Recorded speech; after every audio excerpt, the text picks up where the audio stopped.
అందరికీ నమస్కారం. జై శ్రీరామ్. ఓం నమ శివాయ. ఈరోజు మనం సత్యసాయిబాబా జిల్లా పెనుగొండ మండలం కొండంపల్లి గ్రామంలో ఉన్నటువంటి శ్రీ ఆదిత్య ఆశ్రమంలో ఉన్నాము. ఆదిత్య ఆశ్రమంలో ఒక గోశాల, అలాగే శివాలయం, నవగ్రహాలు అన్నీ ఉన్నాయి. ఇక్కడ ఈ మధ్య కాలంలో కొన్ని శివలింగాల ప్రతిష్ఠ కూడా జరిగింది. ఇంకా కొంతమంది దాతలు ఉంటే కనుక ఇక్కడ శివలింగాల ప్రతిష్ఠ అనుకుంటున్నాము. ఇంకా కొన్ని ఉన్నాయి మనకి. ఇదంతా స్వామీజీ గారి పొలం. సో ఇక్కడ కొబ్బరి చెట్లు కూడా మనం ఒక 6 months బ్యాక్ ఇతనంతా నాటించాము. ఆ చివరి దాకా ఉంటాయి 25 కొబ్బరి చెట్లు.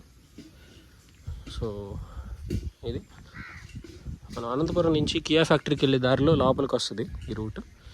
మన గూగుల్ మ్యాప్స్లో కూడా ఆదిత్య ఆశ్రమం అంటే మీకు చూపిస్తుంది. ఇది ఇక్కడ హోమాలు అవన్నీ చేస్తారు. మీకు దేవాలయం చూపిస్తాను. ఓం నమ శివాయ. నవగ్రహ మండపం, విఘ్నేశ్వరుడు,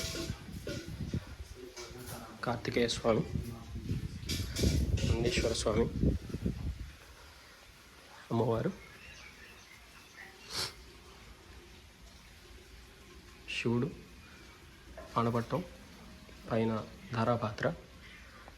ఇక్కడ ప్రదక్షిణ చేసుకోవడానికి ఒక 2 అడుగులు స్థలం వదిలారు. ఇది శ్రీ కళ్యాణ వెంకటేశ్వర స్వామి దేవాలయము కొండపైన అనుకుంటున్నాము. సో దానికి సంబంధించిన మూల విరాట్ విగ్రహం ఇది. 5 అడుగుల స్వామివారి విగ్రహం. అలాగే ఇది దత్తాత్రేయ స్వామివారి విగ్రహం. ఆదినారాయణ గారు, ఈ దత్తాత్రేయ స్వామివారి విగ్రహం ఎక్కడికి? ఓ, హరిద్వార్ పంపించాలా? అయ్యో, ఓకే. అందుకోసం నిలబడిపోయింది. సో ఇది ఆదినారాయణ స్వామి గారు. చాలా ఆహ్లాదకరమైనటువంటి స్వచ్ఛమైన పల్లెటూరు వాతావరణం ఇదంతా.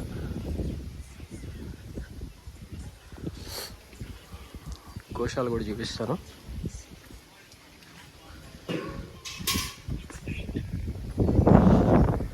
ఇవి దాతల కోసం ఎదురు చూస్తున్నాయి కదా సూర్య.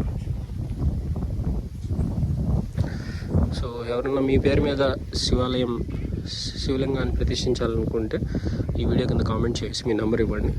సో అక్కడ ప్రతిష్ఠించే ప్రయత్నం చేస్తాము. ఒక ప్లేస్ ఉంది అక్కడ. అలాగే ఇక్కడ చిన్న గోశాల ఉంది. ఆ కొండపైన గోశాల నిర్మించాము. ఇంకా లాస్ట్లో వర్క్ ఉంది. సో ఇది ఒక 12 గోవులు ఉన్నాయి. కపిలి గోవు, మహాపుణ్యం. కొన్ని దూడలు కూడా ఉన్నాయి.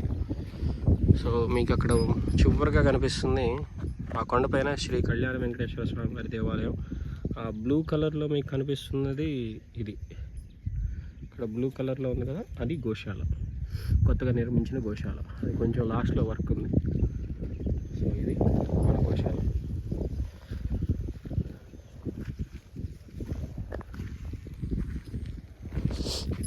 ఇక్కడ ఒక 8 గోవులు ఉన్నాయి. అక్కడ ఒక 3-4 ఉన్నాయి. సో వర్షం పడకపోతే కనుక ఈ లోపల ప్లేస్ ఉంది. సో ఇబ్బంది ఏం లేదు. ఆ వెనకాల కూడా ప్లేస్ ఉంది. సో గోవులన్నీ నైట్ అక్కడ ప్రశాంతంగా పడుకుంటే గరుకు స్తంభం, కపిలి గోవులు ఉన్నాయి. ప్రస్తుతానికి దీంట్లో పాలిచ్చే గోవులు ఏమి లేవు.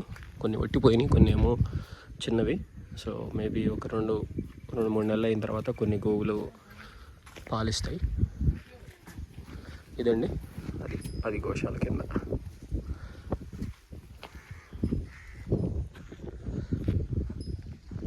జై శ్రీరామ్.